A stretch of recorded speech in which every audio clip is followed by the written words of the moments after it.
जय राधा माधव कुंज बिहारी जय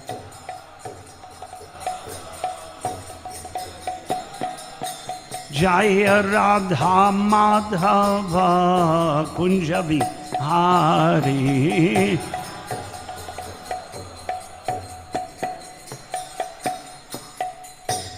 जय विष्णुपाद परमहंस परिव्राजकाचार्य अष्टोत्तर शत श्री श्रीमद् भाई चरणारविंद भक्ति वेदांत स्वामी श्रील प्रभुपाद की इस्कॉन संस्थापकाचार्य श्रील प्रभुपाद की अनंत कोटि वैष्णववृंद की नामाचार्य श्री हरिदास ठाकुर की प्रेम से कहो श्री कृष्ण चैतन्य प्रभु नित्यानंद श्री अद्वैत गदाधर श्रीवासादि गौर भक्तवृंद की श्री श्री राधा कृष्ण गोपीनाथ श्याम कुंड राधा कुंड गिरि गोवर्धन की श्री वृंद देवी गंगा देवी जमुना देवी भक्ति देवी की श्री वृंदावन धाम की मथुरा धाम की मायापुर नवद्वीप धाम की श्री जगन्नाथपुरी धाम की श्री द्वारकापुरी धाम की श्री अयोध्यापुरी धाम की श्री हस्तिनापुर धाम की श्री श्री राधा पार्थ सारथी मंदिर की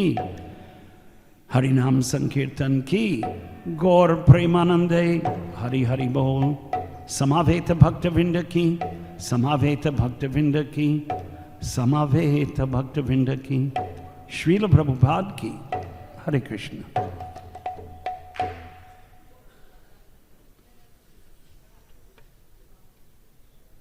नमो ओम विष्णुपादाय कृष्ण पृष्ठाय भूतले श्रीमते भक्ति वेदांत स्वामिनीति नामने नमस्ते सरस्वते देवे गौरवाणी प्रचारणे निर्विशेष शून्यवादी पाश्चात्य देश धारणे जय जय श्री चैतन्य जय नित्यानंद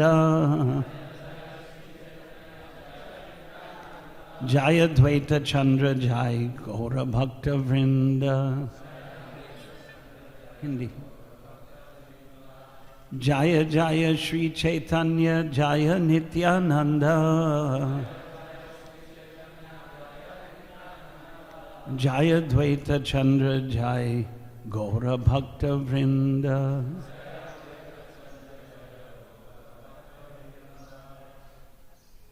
श्री चैतन्य चरितामृत आदि लीला अध्याय 13 श्लोक संख्या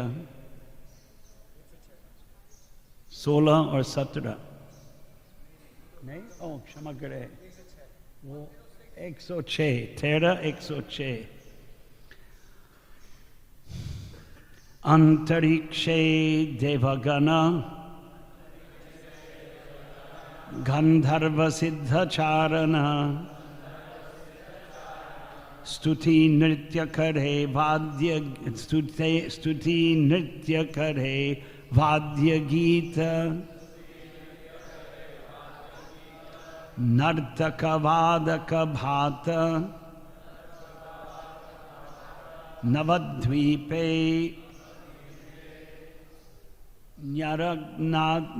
न्यारनाथ सबे आसीनाचे पाना प्रीत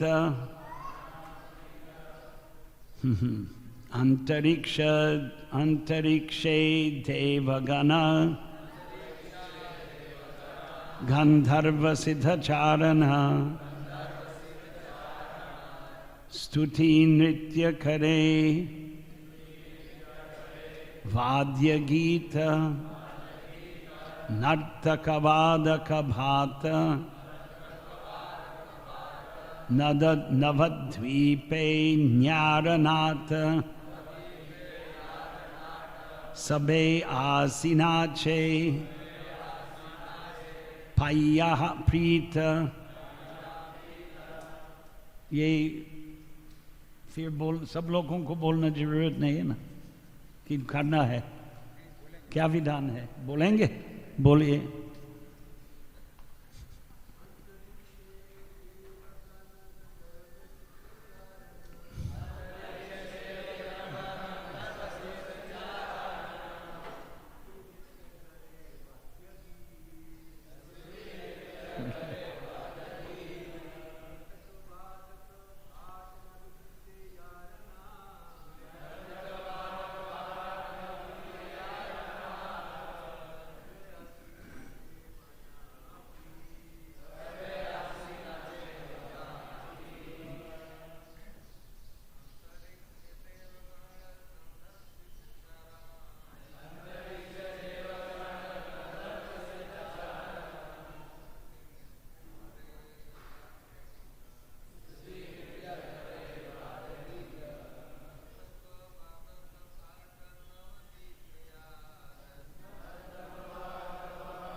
सिद्ध चारण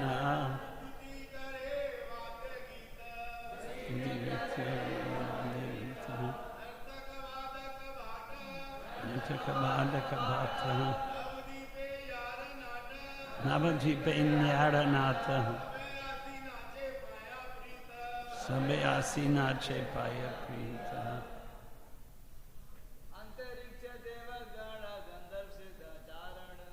अंतरिक्ष देव गण गंधर्व सिद्ध चारण स्तुति नृत्य करे वाद्य गीत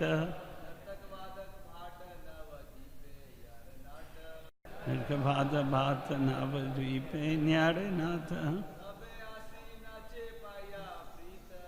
सबे आसी पाय प्रीत। महिला मंडल लेडीज कोई करना है? नहीं, यहाँ ऐसे विधान नहीं है। शब्दानुवाद पदपाठ अंतरिक्षे अंतरिक्ष में देवगण देवगण गंधर्व गंधर्व लोक के निवासी सिद्ध सिद्ध लोक के निवासी चारण स्वर्गलोक के पेशेवर गायक स्तुति स्तुति नृत्य नृत्य करते हैं वाद्य संगीत गीत गीत नर्तक नर्तक वादक पेशेवर वादक भात पेशेवर भात नवद्वीप नगर में न्यार जिनका नाट सबे वे सभी आसी आकर नाचने लगे पैया पाकर प्रीत सुख प्रसन्न होकर। अनुवाद और तात्पर्य श्रील प्रभुपाद के द्वारा।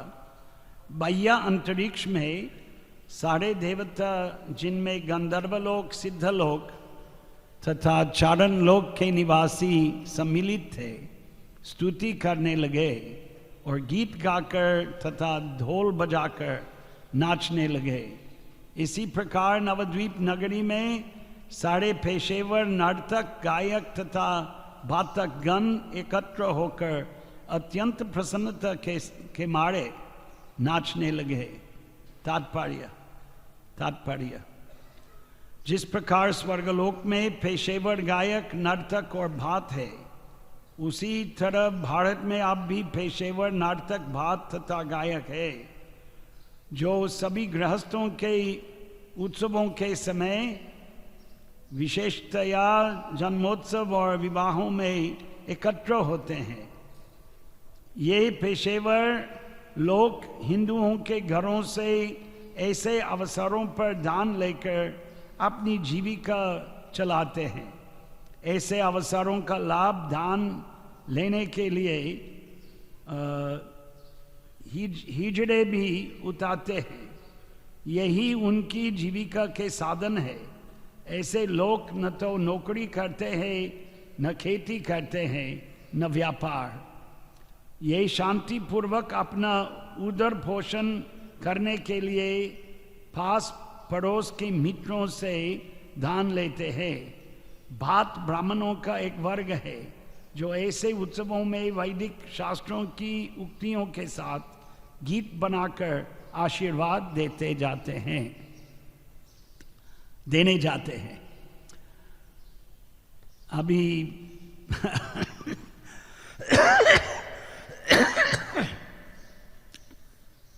प्राचीन पद्धति का वर्णन है और आजकल ये महानगर में परिवर्तन हो गया। आधुनिक गीत और आधुनिक होटलों में यहाँ दिल्ली में होटलों में या फार्म हाउस।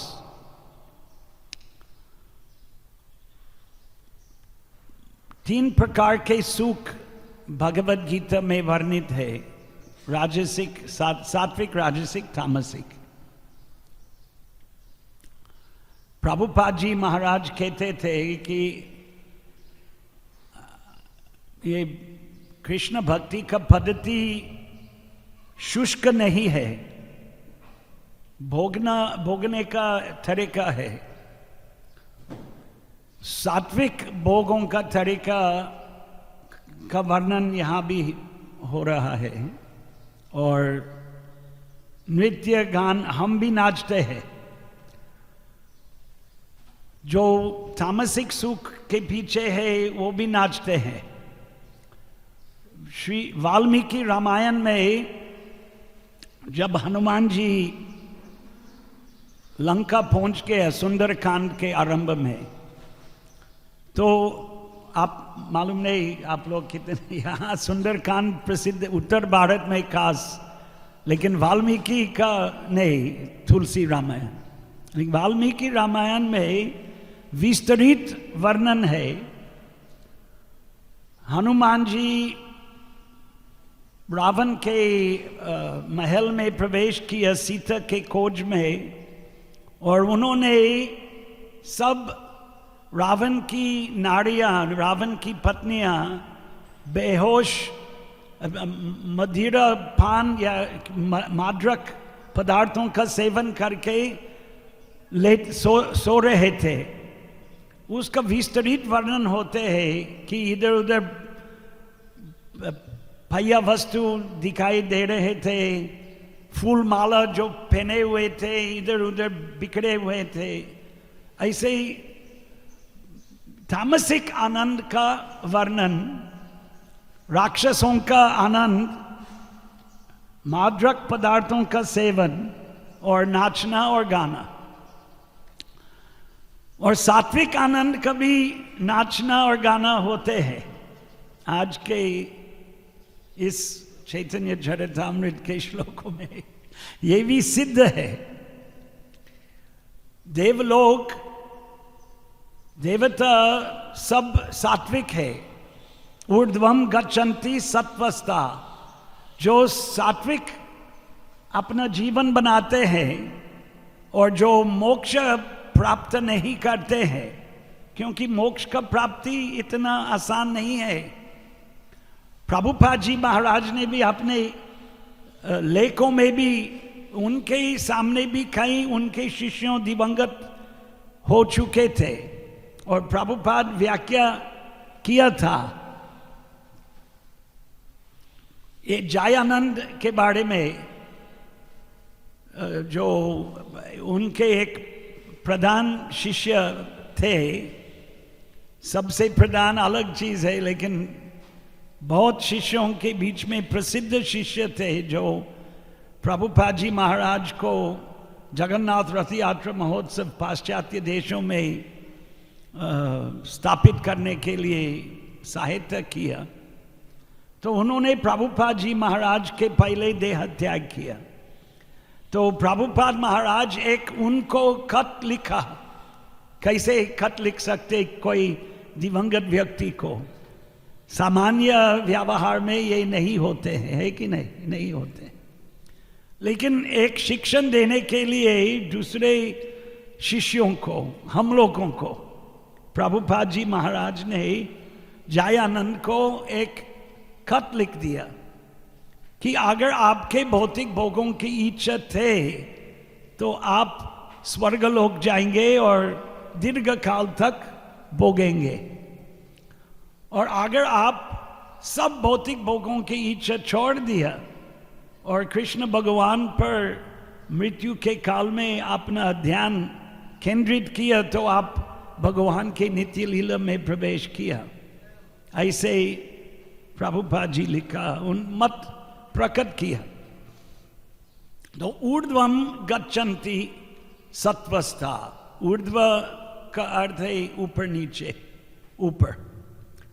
ऊर्ध्वपुंड्र, हमारे तिलक का नाम है ऊर्ध्वपुंड्र।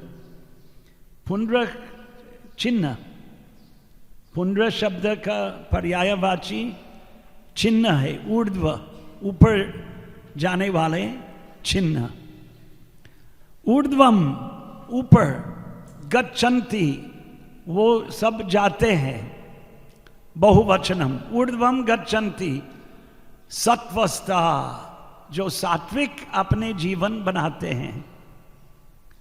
तो सात्विक जीवन कैसे बना सकते हैं? गीता में खाना शुद्ध होना चाहिए, भोजन शुद्ध भोजन। क्या क्या चीज का वर्णन होते हैं? भोजन, दान, तप, ये सब गीता में,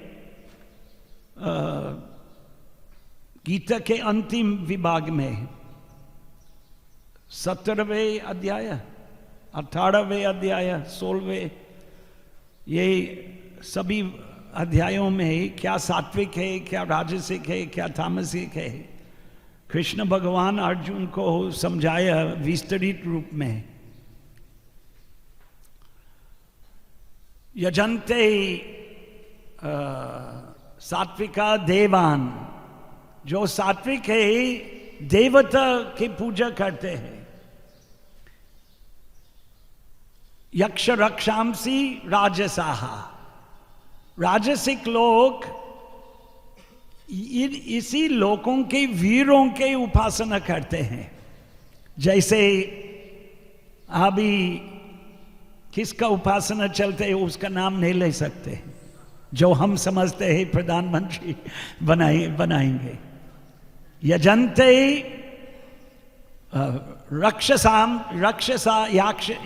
यक्षांसी राजसाहा। यक्ष, अपने यक्ष का शब्द सुना है? यहाँ पीले वस्त्र वाले काफी बैठा है जो नया नया भक्त बन चुके हैं। यक्ष क्या है आपको मालूम है? हाँ, नहीं मालूम? नहीं, वो मैं पूछ रहा हूं, ये क्या बोलते हैं अंग्रेजी में, आदान प्रदान विधान। कोई कह सकते हैं जो पीला कपड़ा पहने है, सफेद और भगवा इसमें शामिल नहीं है? नहीं, यक्ष क्या है? यक्ष रक्षांसी, बहुवचनम। कोई बोल नहीं सकते? कुबेर देवता का नाम सुना है? कुबेर देवता कोषाध्यक्ष, देवताओं के धन के देवता। रावण का बड़ा भाई, रावण का सगा भाई, उनके क्या बोलते हैं, उनके अनुयायी दल, उनके साथी, सहायक देवता, उसको यक्ष कहते हैं। यक्ष अलग अलग श्रीमद् भागवत में और अलग अलग पुराणों में, महाभारत में यक्षों का वर्णन। यक्ष प्रश्न आपने सुना होगा? यक्ष प्रश्न, यक्ष प्रश्न कोई पीले कपड़े वाले बता सकते यक्ष प्रश्न क्या है? बोलिए। हाँ,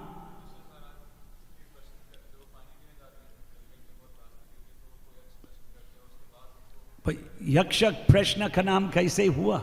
आपके जो बता रहे हैं सही बता रहे हैं, लेकिन यक्ष कैसे आ गया इसमें? याद नहीं है? यमराज, यम देवता, मृत्यु के देवता यमराज परीक्षा करना चाहता था।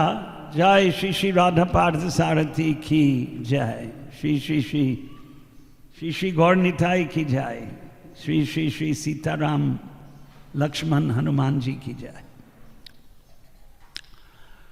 यमराज युधिष्ठिर महाराज का वास्तविक पिता था। ये महाभारत का एक विचित्र कथा है। तो युधिष्ठिर और पांडवों को परीक्षा करने के लिए यमराज जब वनवास में थे, पांडवों एक दिन प्यास लगा और युधिष्ठिर ने नकुल और सहदेव में कोई वृक्ष पर भेजा सरोवर देखने के लिए, कोई है कि पानी जलाशय निकट है कि नहीं, तो देख लिया। फिर उन्होंने एक से एक छोटे से बड़े भेजा और लौट नहीं आया। फिर केवल युधिष्ठिर और कुंती रहा। फिर युधिष्ठिर उस सरोवर के तट पर आप पहुंचे और उन्होंने देखा कि सब के सब भाई मरे हुए थे। फिर उन्होंने एक ध्वनि सुना कि ये सरोवर मेरा है और आपको अगर पानी पीना है मेरे सारे प्रश्न का जवाब देना है। फिर युधिष्ठिर ने कहा, जी मैं आपका प्रश्न का उत्तर दूंगा, लेकिन पहले आप बताइए आप कौन है। तो मैं एक जवाब के रूप में उस ध्वनि, क्या बोलते हैं, अशरीर ध्वनि ने, आकाशवाणी, शरीर के बिना वाणी, जवाब दिया कि मैं एक बक्का हूं। बक्का एक पक्षी का विशेष। तो युधिष्ठिर जवाब दिया कि मेरे भाइयों को बक्का मार नहीं सकते हैं, यही आप असत्य बोल रहे हैं। तो फिर उस ध्वनि, शरीर ध्वनि, आकाशवाणी उत्तर दिया, मैं एक यक्ष हूं। फिर प्रकट हो गया यक्ष के रूप में। तो यक्ष एक देवता का विशेष वर्ग है जो कुबेर के सेवक है। और उन्होंने प्रश्न पूछने लगा, इसलिए ये कहानी है यक्ष प्रश्न। तो यक्ष रक्षांसी राजसाहा, जो राजसिक है, पैसे वाले लोग और क्रूर लोग, राक्षस, रक्षांसी ये राक्षस शब्द का पर्यायवाची है या संक्षिप्त वाची है। यक्ष रक्षांसी राजसाहा, यक्षों को, पैसा वालों को पूजते हैं। इसी देश में कौन पूजते हैं? अंबानी के दो भाई, पैसे, सबसे बड़ा पैसे वाले हैं। यक्ष रक्षांसी राजसाहा, तो ऐसे लोगों को जो पूजते हैं वो राजसिक है। यजन्ते सात्विका देवान यक्ष रक्षांसी राजसाहा, भूत प्रेत गणांश्चान्ये यजन्ते तामसा वृताः, यजन्ते तामसा जना। तो जो तामसिक है, भूत और प्रेतों का उपासना करते हैं। भूत और प्रेतों का उपासना कहाँ दिखाई दे रहे हैं? कोई जवाब दे सकते? कोई भी, पीला कपड़ा हो, भगवा कपड़ा हो, स्त्री हो, पुरुष हो, हाँ। तांत्रिक लोग हो सकते हैं शमशान, भूत प्रेत शमशान भूमि में उपलब्ध होगा नहीं, लेकिन किस समाज के लोग, खास करके भारत में भूत और प्रेतों का उपासना, कोई जवाब दे सकते? ये तो सरल जवाब होना चाहिए, और वो तांत्रिक ये जवाब ठीक नहीं है। तांत्रिक देवी का, दुर्गा का उपासना नहीं, दुर्गा का उपासना करते हैं ना। भूत और प्रेत गणांग, भूत और प्रेत का गण का उपासना तांत्रिक नहीं, दूसरे कोई वर्ग विशेष। कोई ठीक जवाब नहीं दे सकते? प्रयत्न करो। हाँ शिव जी, आप प्रयत्न किया, आपका प्रयत्न प्रशंसनीय है, लेकिन उत्तर ठीक नहीं है। अघोरी नहीं, इतना सरल जवाब है, मैं दूं? चंडाल चंडाल हम कह सकते हैं, लेकिन एक और रजोगुणी नहीं, तामसिक यजन्ते तामसा जनाः, रजोगुणी का ये तामसिक, आप रजोगुण में आ गया, आप लौट आए।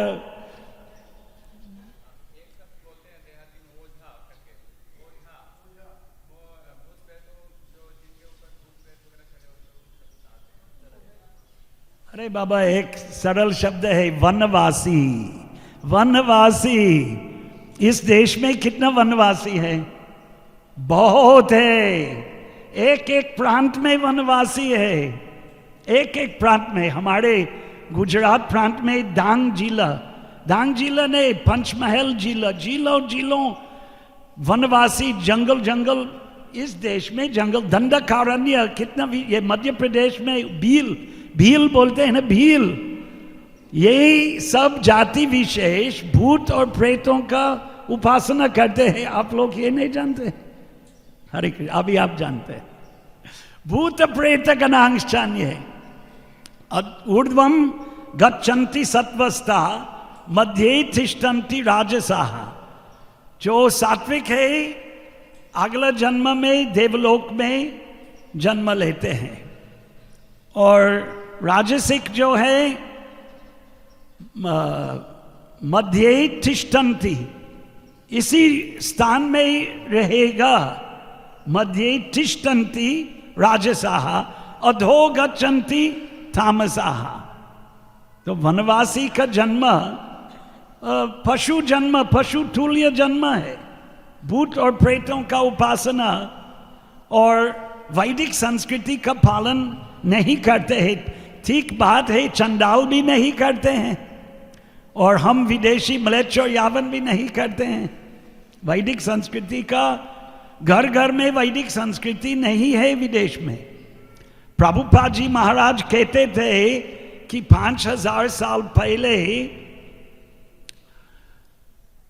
महाभारत के युद्ध के उपरांत, और नहीं उसके पहले, क्षमा करें, उसके पहले परशुराम अवतार के काल में परशुराम जी सब क्षत्रियों को भारत से भगाया, और उन क्षत्रियों के पतित क्षत्रियों के वंशज विदेशी लोग विदेश में चले गए, पाश्चात्य देशों में, और फैल गया पूरा भूमंडल में, और वैदिक संस्कृति से अलग हो गया। आर्य संस्कृति, हिटलर का नाम आपने सुना होगा। आर्य शब्द ग्रहण किया, लेकिन वैदिक धर्म ग्रहण नहीं किया। प्रभुपाद फैलाना चाहता था वैदिक धर्म, तो वैदिक धर्म विस्तृत है। महाभारत के भगवद गीता, भीष्म पर्व, धन्यवाद, भीष्म पर्व, और बाद में शांति पर्व आते हैं, जहां भीष्म पितामह युधिष्ठिर महाराज को विस्तृत उपदेश देते हैं वैदिक धर्म क्या है। इसलिए महाभारत का एक और नाम है पंचम वेद। लेकिन वैदिक संस्कृति का मूल है 4 वेद, ऋक्, साम, यजुर, अथर्व। वेद में वर्णाश्रम धर्म का वर्णन होते हैं, और वेद के अंदर निम्न जाति और अस्पृश्य जाति, पंचमा, ये सब वर्णन नहीं है। नहीं, ब्राह्मण, क्षत्रिय, वैश्य, शूद्र, 4 जाति जो भगवद गीता में भगवान, गीता के अंदर भगवान कहते हैं मायने बनाया। मायने ये सामाजिक विभक्ति, सामाजिक संचालन के लिए भगवान ने बनाया। आत्मा का मुक्ति के लिए है, सीधा रास्ता नहीं है, क्योंकि आत्मा मुक्ति, क्या श्लोक है,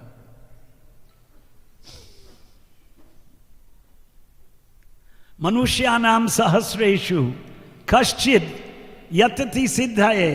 मानव समाज में हजारों के लोगों के बीच में कोई एक मुक्ति के लिए विचार करते हैं। ज्यादा से ज्यादा मुक्ति, क्यों मुक्ति का विचार करो? मैं जब इस संस्था में प्रवेश किया वर्षों पहले ही, 41 साल हो गया, तो मैं पहले की बात कह रहा हूं कि मैं मजदूरों के साथ कुछ दिन तक मजदूरी किया।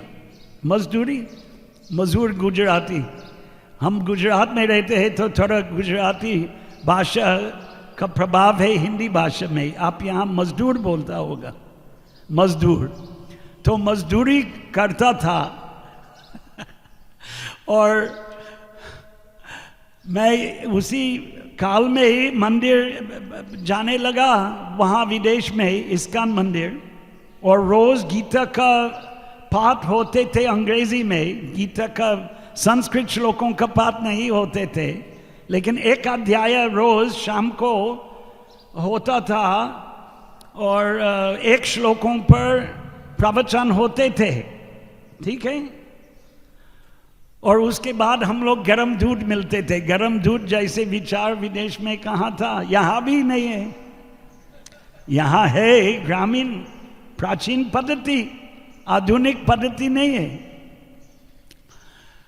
तो जो मैं मंदिर में सुन रहा था और गीता खरीद के पढ़ता था मैं, तो ये मजदूरों के दिन में मैं नौकरी के लिए जाते थे। सुबह 6:30 बजे निकलता था घर से और 1 घंटे का गाड़ी 1 घंटे तक गाड़ी चलाता था। 1 घंटा, पौना घंटा। ये बांधकाम, ये उसी काल में ही उद्योगों का विस्तार होते थे, उद्योगशाला बनाते थे। हम उसी में मजदूरों के साथ क्या बोलते हैं, घंटे के अनुसार वेतन, घंटे के अनुसार पगार, क्या बोलते हैं? हाँ, डेली वेजेस। वो अंग्रेजी है, हिंदी नहीं। हिंदी का प्रवचन है कि अंग्रेजी का प्रवचन? अंग्रेजी में प्रवचन दे सकता हूं। All glories to the assembled devotees. मैं आज तक मुझे समझ भी नहीं आ रहा हूं महाराज कि हम लोग ये प्रभुपाद विदेश में all glories to the assembled devotees, और यहाँ हिंदुस्तान में समावेत भक्त वृंद की जय क्यों नहीं बोल सकते? ये भारत है, विदेश नहीं। लेकिन हम सब लोग एक छोड़ के, मैं क्योंकि सब अगर संस्कृत और हिंदी है तो all glories to the assembled devotees बोलना आवश्यकता है। समावेत भक्त वृंद की जय। तो ये वेतन के लिए मैं जाता था और मैं लोगों को गीता का उपदेश सुनाता था, ये मजदूर लोग। तो एक मजदूर एक दिन पूछा, तुम कौन हो? यीशु प्रभु है क्या? प्रभु ईसा, क्योंकि वहां सब ईसाइयों का अनुयायी हैं। तो कहां से यहां पहुंच गया अभी याद आना चाहिए। यहां से कहा नहीं, वो बात उसके पहले ही। तो हाँ, वहां से आया, मनुष्य नाम सहस्रेषु कश्चित। ज्यादा से ज्यादा लोग मोक्ष के लिए विचार नहीं करते हैं, और हम लोगों के लिए भी मुश्किल है। कौन कह रहा था 1-2 दिन पहले, अभी आज ये सब, ये पीला कपड़े वाले कहाँ से आया? आप लोग ये अंग्रेजी बोलना पड़ेगा, विद्यार्थी निवास का प्रचार विधान हिंदी का आ गया। विद्यार्थी निवास, जो हमको अगर बेस बोलेंगे तो वो अंग्रेजी में बफलो है, और यहाँ बेस कहते हैं। विद्यार्थी निवास स्थान का व्यवस्था के अनुसार बहुत सारे लोग इस कान में प्रवेश कर रहे हैं, और ये सबसे सफलतापूर्ण प्रचार विधान हमारे नजर में, हमारे दृष्टि में आ रहे हैं। इसी संस्था के इतिहास में, इसी देश में इतना नया लोगों को प्राप्त करने के लिए कोई ऐसे ही प्रचार विधान पहले ही कुछ तुलना नहीं है, कोई तुलना नहीं है। तो कहां से चालू किया? मनुष्य नाम सहस्रेषु कश्चिद यतति सिद्धाय। ज्यादा से ज्यादा लोग जो इंजीनियर यांत्रिक बनना चाहते हैं, तो वो उनका विचार क्या है? अच्छा कमाएंगे, बंगलो बनाएंगे, बच्चा पैदा करेंगे और एक दिन मर जाऊंगा और सब कुछ बच्चों को देख के चला जाऊंगा। सब लोग ये संपूर्ण भूमंडल में ये विचार, मानव समाज में ज्यादा से ज्यादा लोग ऐसे विचारधारा, ऐसे विचार पद्धति रखते हैं। आत्मा का मुक्ति के लिए कभी कभी मन में आते, बाद में इतना कष्टप्रद मार्ग लग रहे हैं लोगों को कि चलो भूल जाओ, चलो शराब पियो और सब दुख दूर हो जाएगा। और शराब पीना दुनिया भर के सबसे बड़ा प्रवृत्ति है। कठोर परिश्रम करो, मजदूरी करो, शाम को खूब पियो और सब दुख दूर हो जाएगा। तो मनुष्य नाम सहस्रेषु कश्चिद यतति सिद्धाय, ये श्लोक बड़ी महत्वपूर्ण है क्योंकि सत्य है। कोई एक मुक्ति के लिए विचार करेंगे, फिर बाद में तपस्या, दान, यज्ञ, और यज्ञ भी 3 प्रकार के होते हैं, दान भी 3 प्रकार के होते हैं। यज्ञ, तपस्या, दान। तपस्या 3 प्रकार के होते हैं। श्रीमद् भागवत में एक रुचिकर कथा है ना, भस्मासुर, वृकासुर।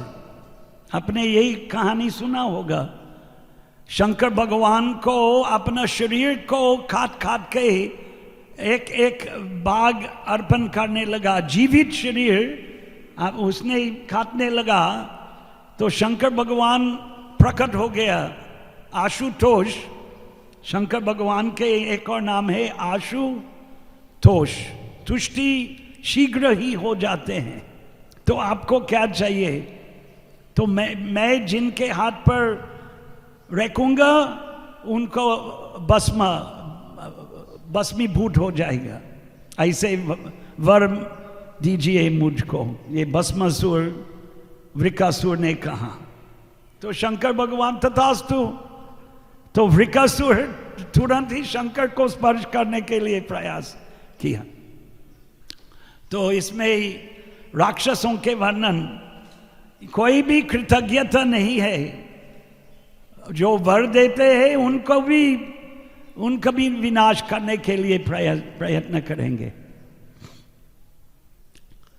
तो मोक्ष का कहाँ, ऐसे लोगों के लिए मोक्ष का प्रश्न नहीं है। 3 प्रकार तपस्या किया, कठोर तपस्या भोगने के लिए इस भौतिक संसार में। तो सात्विक, राजसिक, तामसिक, हिरण्यकाशिपु का तपस्या का वर्णन श्रीमद् भागवत विस्तृत वर्णन। एक ही पांव में खड़ा था और उनके पूरा शरीर का कीटों ने काट के केवल हड्डियां रहा।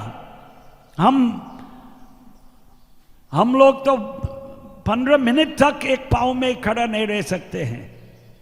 तो वर्षों कितने 50,000 साल, क्या वर्णन है, याद नहीं आ रहे। और एक कीट अगर हमको काटेंगे, लाल कीट होते हैं ना, क्या बोलते हैं,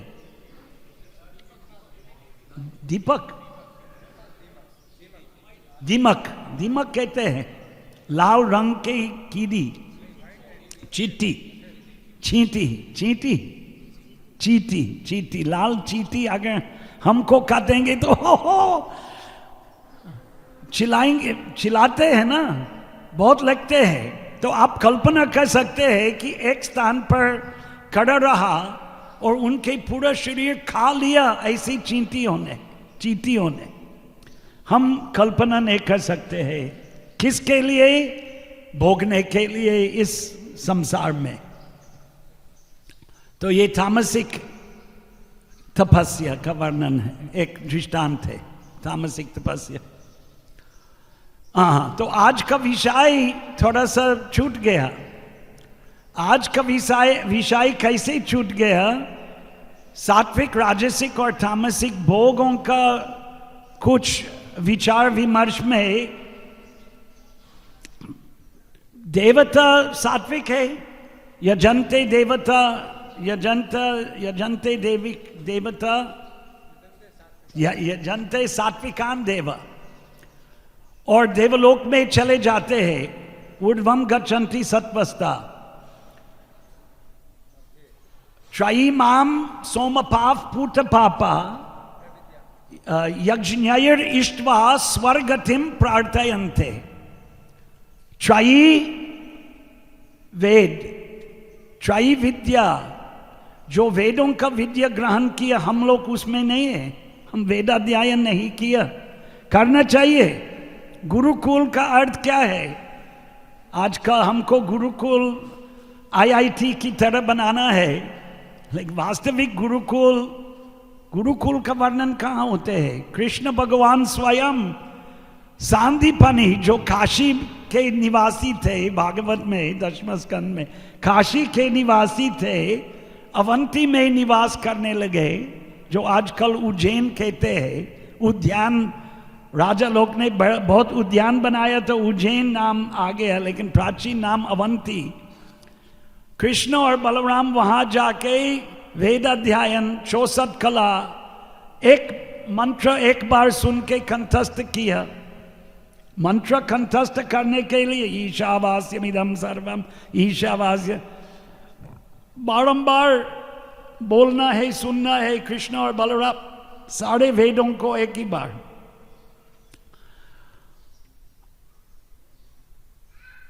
त्रयी माम सोमपाप पूत पापा, जो वेद अध्ययन करते हैं, यज्ञ करने के पश्चात सोमरस मिलते हैं और उसको पा लेते हैं। त्रयी माम सोमपाप पूत पापा यज्ञैर इष्ट्वा, यज्ञ में आहुति देते हैं। यज्ञैर इष्ट्वा स्वर्गतिम प्रार्थयन्ते, प्रार्थना कर रहे हैं कि हमें इंद्र स्वर्ग वैकुंठ का प्रार्थना नहीं। और कौन बोल रहे हैं? ये किसने बोला? कृष्ण भगवान बोल रहे। कृष्ण अर्जुन को समझा रहे हैं, यज्ञैर इष्ट्वा स्वर्गतिम प्रार्थयन्ते ते पुण्यम आसाद्य सुरेंद्र लोकम। उसी विधानों का पालन करने का फलस्वरूप इंद्र लोकों का प्राप्ति। कब? ये शरीर छोड़ने के बाद। अश्नंति दिव्यान दिवि देव भोगान, अश्नंति खा रहे हैं। अशना, अशनम क्या हिंदी में है? अशना हिंदी में बोलते हैं, अशनम नहीं संस्कृत में। अश्नंति वो लोग खाते हैं। खाने का पर्याय विचार भोगना। जब हम खाते हैं हम भोग रहे हैं, आनंद उठा रहे हैं, स्वादिष्ट होना चाहिए। अश्नंति दिव्यान, दिव्य भोग। दिवी, दिवी शब्द देवलोक में, दिवंगत, दीव देवलोक, स्वर्गलोक, इंद्रलोक, सुरेंद्रलोक, ये सब पर्यायवाची है। दिवी सप्तमी एक वचनम दीव में, दिवी देवान, दिवी दे अश्नंति दिव्यान, दिवी दिव्य भोगों का आनंद का अनुभव कर रहे हैं। कहाँ? दिवी देव भोगान। बारंबार यही विधान है, वैदिक विधान है कि बारंबार एक चीज बताना चाहते हैं, नहीं तो याद नहीं रहेगा। अश्नंति दिव्यान, देव भोगान और अश्नंति दिव्यान एक ही चीज है, अलग चीज नहीं है। देव भोगान, देवताओं का भोग्य वस्तु। देवताओं का भोग्य वस्तु क्या है आपको मालूम है? देव क्या भोग रहे हैं देवलोक में? दिव्य आनंद। कोई जवाब दे सकते हैं? ब्रह्मचारियों के लिए ने अभी जवाब दिया। अर्जुन गया उनके पिता इंद्र देवता मिलने के लिए, तो उन्होंने बोला ये उर्वशी है भोगो, ये महाभारत का कथा है। अर्जुन आश्चर्यचकित होकर, ये उर्वशी मेरा माता है, पुरुरावा की पत्नी थी, तो मैं उसके साथ कैसे भोगूं? फिर उर्वशी क्रोधित होकर शाप, तुम नपुंसक बनो। तो फिर इंद्र दया प्रदान किया अर्जुन पर, नहीं ये अर्जुन भी मेरा अपराध क्या है? फिर ओके ठीक है, 1 साल के लिए नपुंसक बृहन्नला, महाभारत का प्रसिद्ध कथा। अश्नंति दिव्यान दिवी देव भोगान, वैदिक संस्कृति का एक विधान है जो सात्विक है, जो देवताओं का पूजा करते हैं, इस जीवन के बाद वहां प्रवेश करके तेथम भुक्त्वा स्वर्गलोकम विशालम, इतना भोग करने के बाद क्षीणे पुण्ये मर्त्य लोकम विशंति, यहां लौट आना पड़ते हैं। बाकी क्या है उस श्लोक में? क्षीणे पुण्ये मर्त्य लोकम विशंति एवं त्रयी धर्मम अनुप्रपन्ना गथा गथम काम कामा लभन्ते। तो सात्विक की बात कर रहे हैं। सात्विक जो है देवलोक, जहां भोगों का असीमित जैसे रूप, लेकिन असीमित नहीं है, सीमित है, वापस लौट आना है। तम भुक्त्वा स्वर्गलोकम विशालम क्षीणे पुण्ये मर्त्य लोकम विशंति, लौट आते हैं। और राजसिक मध्य तिष्ठन्ति राजसाहा, यही जन्म वापस लेंगे। तो बारंबार पुनरपि जननम पुनरपि मरणम। और जो तामसिक है पशु योनि, मूढ़ योनिषु जायते, मूढ़ योनिषु जायते। तो ये जन्म और मृत्यु के काम जो ये भौतिक संसार में, जो संसार चक्रम कहते हैं, ये रोकने के लिए हमारे प्रयास है। लेकिन बहुत कम लोग, तो 2-4 दिन पहले मैंने पूरा नहीं किया, तो हम 2-4 दिन की कल हमारे सामने कितने लोग इसी संस्था में आके गए, और जो इसी संस्था में काफी साल रहा, उन्होंने भी काफी लोग देखा है कि नहीं प्रभु?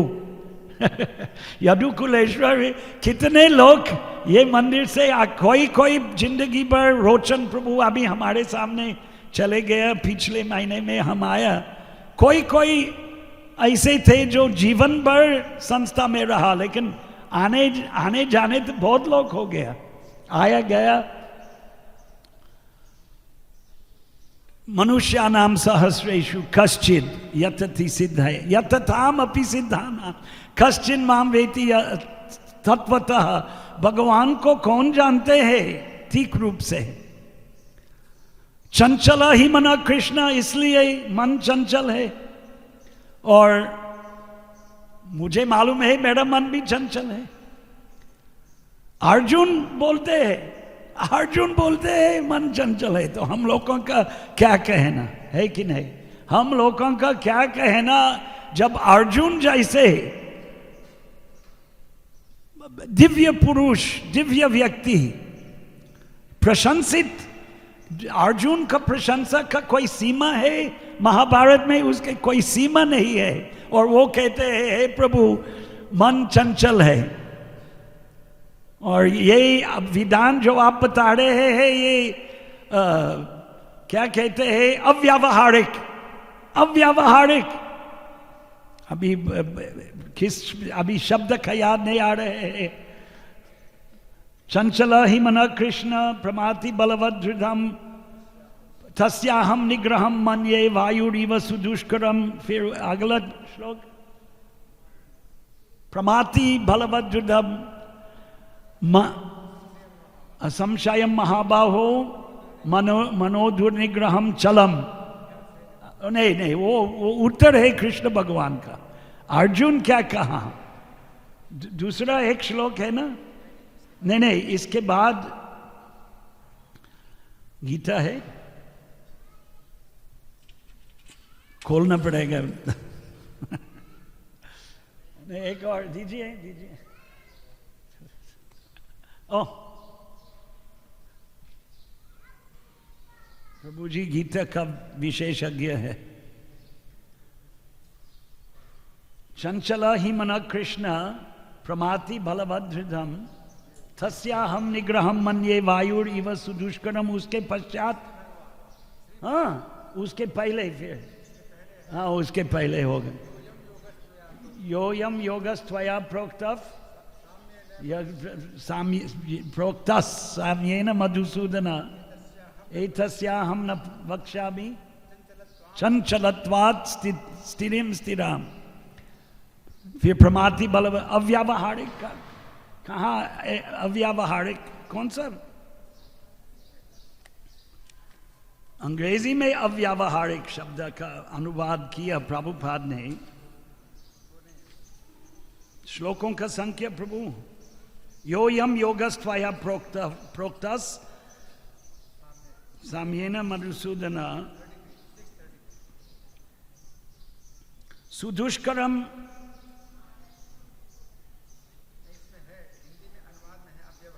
कौन सा शब्द? हाँ हाँ,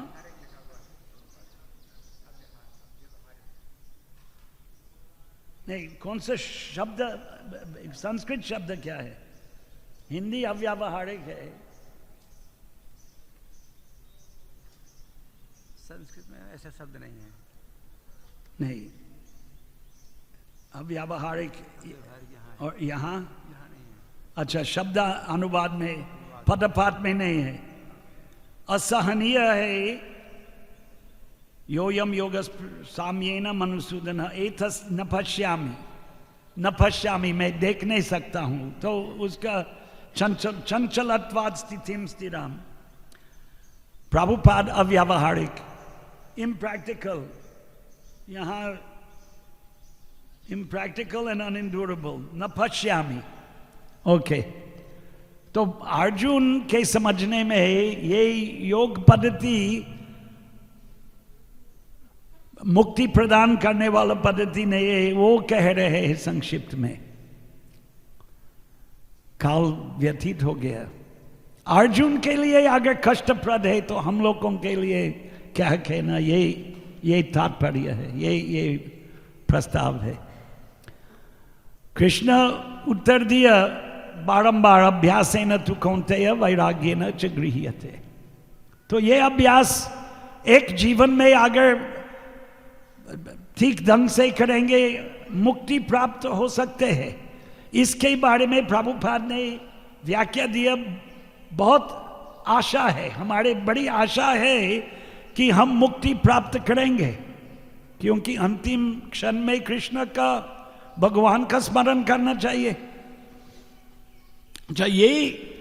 ये सात्विक जीवन का वर्णन जो आज हुआ समाप्ति में, काल चले गए, समाप्ति में ये भी उपयोगी है सात्विक जीवन के लिए, सात्विक भोगों के लिए। अच्छा, जो मुक्ति मिलना चाहते पहले ही सात्विक बनना है, ये बात है। पहले ही सात्विक बनना, फिर मोक्ष का प्रश्न हो सकते हैं। जो राजसिक और तामसिक है, मोक्ष का प्रश्न ही नहीं है। तो पहले ही सात्विक बनना है। वैदिक संस्कृति का यही प्रयास है, सबको सात्विक बनाना। हरे कृष्ण। कोई प्रश्न है? हाँ बाबूजी।